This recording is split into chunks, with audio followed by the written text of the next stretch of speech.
New footage has emerged showing exactly what happened in the aftermath of the latest incident involving Caitlin Clark, and it's revealing something the WNBA may not want you to see. Sophie Cunningham's protective instincts toward her teammate, Caitlin Clark, became unmistakably clear during the Indiana Fever's heated matchup against the Connecticut Sun, as her actions demonstrated a fierce loyalty that went beyond typical teammate dynamics.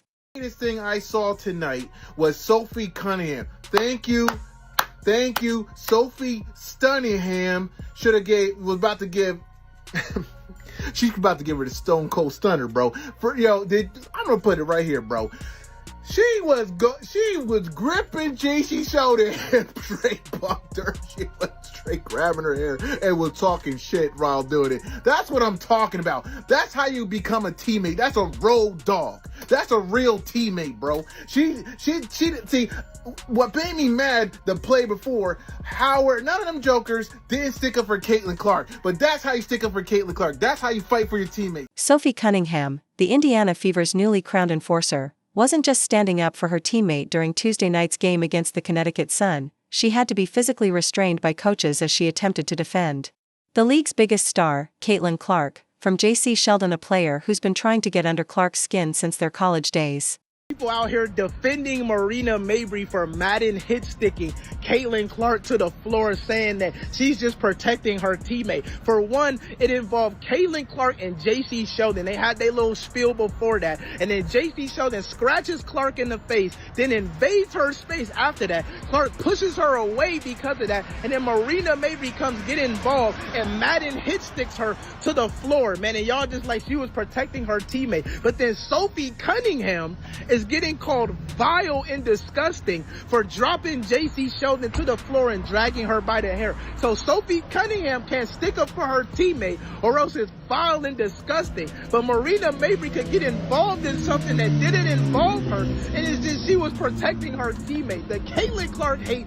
Here's the tea nobody in the league office wants you to sip. Caitlin Clark wasn't just randomly fouled during Tuesday's game, she was systematically targeted. She was poked in the eye, shoved to the ground, and treated more like a WWE opponent than a basketball player. And the referees? They stood by and watched, as if they were being paid to look the other way. But this time, something changed. This time, Sophie Cunningham decided enough was enough. Cam did exactly what the fuck needed to be done last night. And I love that for her. Because what y'all not gonna do, for one, Connecticut had no chance in winning that game, but what y'all not gonna do is decide to play dirty, to play violent, because y'all getting smacked by the Indiana Fever. Y'all had no chance. They had no chance of winning that game anyway. So all they resorted to was just playing fucking dirty. And shit, Sophie Cunningham said, well, shit, that's why they brought me over here. So I'm about to do what they... The smoking gun footage captures the exact moment J.C. Sheldon, that guard from the Sun who's been Clark's rival since their college days, deliberately poked Caitlin Clark in the eye during the third quarter. As Clark recoiled in pain and pushed Sheldon away, Marina Mabrey came charging in like a bull seeing red, shoving Clark hard to the ground. The crowd at Gamebridge Fieldhouse erupted in boos. And that's when it happened. Sophie Cunningham jumped up from the bench, fury in her eyes, only to be held back by assistant coaches who knew exactly what was about to unfold.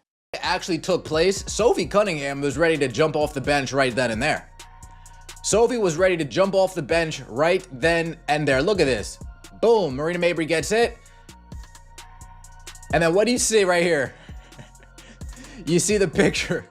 You see the picture on the left-hand side over there. Yeah, Austin Kelly holding Sophie Cunningham back. Hey, Sophie, we're I know you want to get after it. I know you're about that action, but you got to stay right here on the sideline. Seriously, no one can say Caitlin Clark isn't targeted. Girl just got poked to the eye, thrown to the ground, and was still given a technical foul. Marina Mabrey was not ejected. These officials are absolute. But here's where it gets really interesting. Multiple sources, including fans who attended the game, reported that Cunningham was visibly fuming on the sidelines, repeatedly trying to break free from the coaching staff's restraint. You can see her mouthing words that don't require a lip-reading expert to decode. That's my teammate. That's enough. The coaches knew exactly what was brewing, a protective rage that would eventually boil over in the game's final minute, when Cunningham finally got her chance at retribution. Sophia, my apologies. You should have had the second jersey WNBA I bought. I did not know that you were so proficient in holding the back of a girl's head while talking shit to her.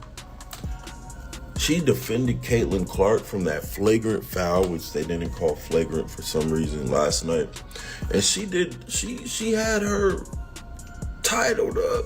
And then the rest of the Don Imus crew came up and tried to, separate it and whatever. But let me just tell y'all this. Sophie Cunningham, thank you for defending Caitlin Clark. Somebody in the WNBA has to protect the brand, and it's not going to be the EBT members. So thank you for protecting the greatest female basketball player. If you're enjoying this, be sure to subscribe because the timing of this incident couldn't be more revealing for the WNBA. And frankly, the league deserves every bit of the criticism coming its way. Let's talk numbers, because numbers don't lie, unlike WNBA officials, apparently. Sophie Cunningham's jersey has completely sold out on the league's website following her defense of Clark. That's not a coincidence. That's Indiana fans recognizing and rewarding the one player willing to stand up and say, enough is enough, when it comes to how the league treats its golden goose. In case you guys don't know yet, Sophie Cunningham's jersey, oh yeah, Fever fans spend that bread, folks. Sophie Cunningham's jersey, out of stock. Look at that, no size in stock. A small, a medium, a large, an extra large, a double XL. You're gonna have to get one custom made. Sophie Cunningham stands up for Caitlin Clark, and overnight, her jerseys are selling like... Stephen A. Smith and Monica McNutt hit the airwaves Wednesday morning with what might be the most tone-deaf take in sports media history. Instead of acknowledging the systematic targeting of the league's biggest star, they had the audacity to suggest that Clark deserved the treatment because, wait for it, she talks trash. Smith even compared Clark to Larry Bird, saying, she's also somebody like Larry Bird was shooting the lights out and stuff like that, and was just talking smack. Caitlin Clark is that person as well. Translation, it's Clark's fault. She's getting assaulted on national television.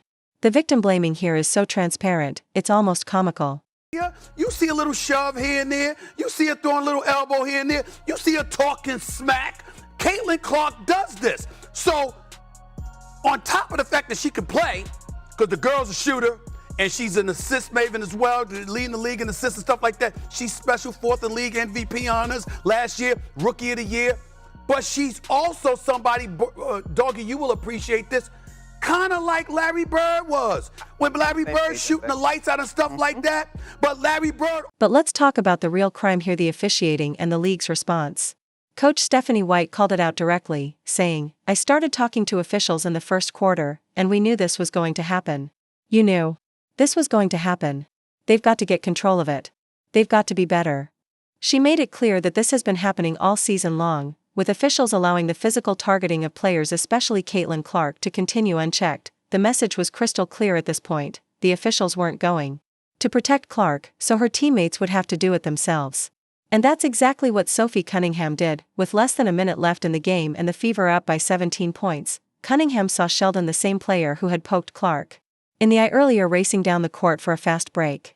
In a moment that may go down in WNBA history, Cunningham channeled her Taekwondo black belt training. Yes, she earned that at just 6 years old, making her the youngest black belt in Missouri at the time, and executed what martial arts experts are calling a textbook tie clinch, wrapping Sheldon up and taking her to the ground. Especially if Sophie Cunningham is going to continue to fight people for messing with Caitlin Clark, because it feels like Caitlin Clark is going to get treated in a certain way in this league for a long time. She's not a rookie anymore. Okay? She's already proved herself. She's won. And then there were some, ladies last night that were trying to go a little physical. Mm-hmm. And in last year, I think something we noticed, and I think a lot of people noticed, is when Caitlin would get bullied, nobody would do nothing. That's right. Nobody would do nothing. It was like, hey, they didn't know, like, whoa, I can't believe this is happening. I can't believe people are doing this to Caitlin Clark. Teammates weren't jumping in there. They bring in Sophie Cunningham. I had no idea. Sophie Cunningham was a black belt at the age of 6. Yeah. Yep. Boom! Wow. JC Sheldon, that's cute. You want to poke her in the eye, then push her into a boom Mabry thing? Go ahead. I'll take a take foul, and you'll eat the deck a little bit here. The aftermath was predictable. Cunningham received a flagrant 2 foul and was ejected from the game, along with JC Sheldon and Lindsey Allen.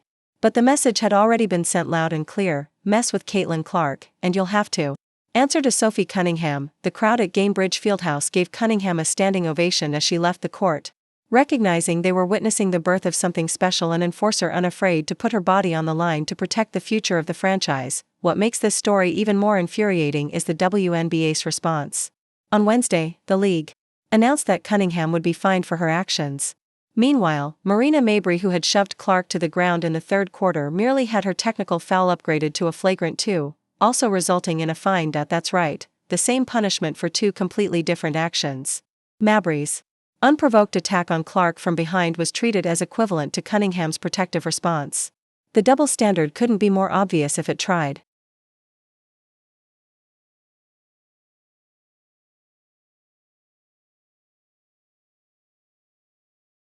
Cunningham X account, and just like I stated, guys, she's been pretty vocal all day, sending little subliminals on social media. Well, she made it her business to retweet some of this drama that has been displayed online. Now, if you guys haven't heard, the Marina Marbury situation has been upgraded to a flagrant 2 foul, man, and she should have got suspended. Marina Marbury should have been suspended. But here's what the WNBA doesn't seem to understand. They've accidentally created a hero. Sophie Cunningham is no longer just a player, she's become a symbol of everything Fever fans have been craving.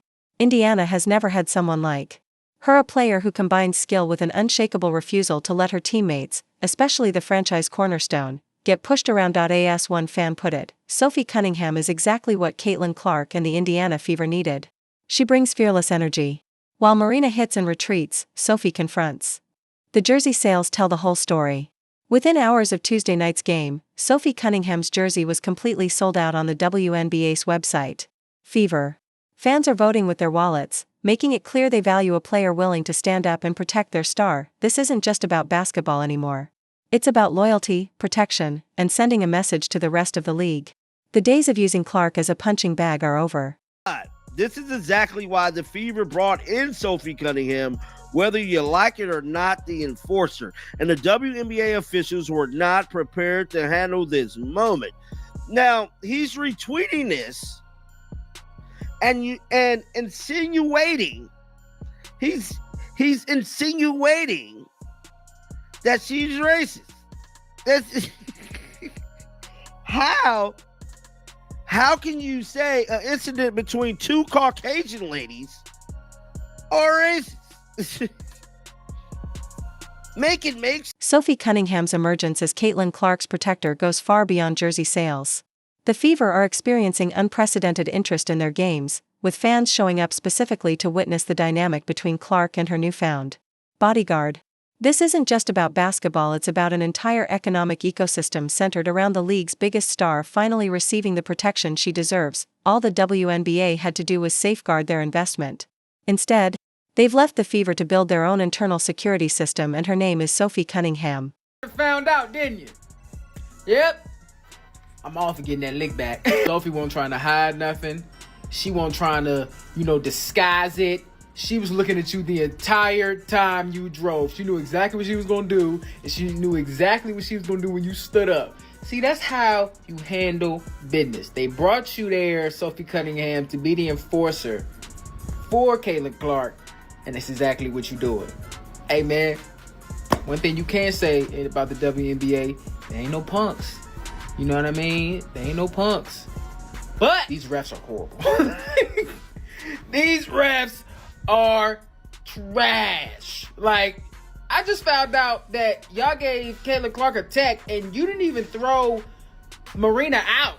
What's particularly galling is that ESPN, the very network that's supposed to be promoting women's basketball, seems to be actively working against Caitlin Clark's interests. Monica McNutt, who once passionately argued with Stephen A. Smith about the network's lack of WNBA coverage before Clark's arrival, now has the audacity to suggest that Clark is somehow bringing the physical abuse on herself. This is the same network enjoying record ratings from WNBA games featuring Clark, yet it can't seem to acknowledge the blatant targeting happening right in front of its cameras. The irony is staggering. A league that desperately needs stars, attention, and revenue allowed its biggest draw to be roughed up through a mix of dirty play and poor officiating. And now, they're punishing the one player who had the courage to stand up and say, enough.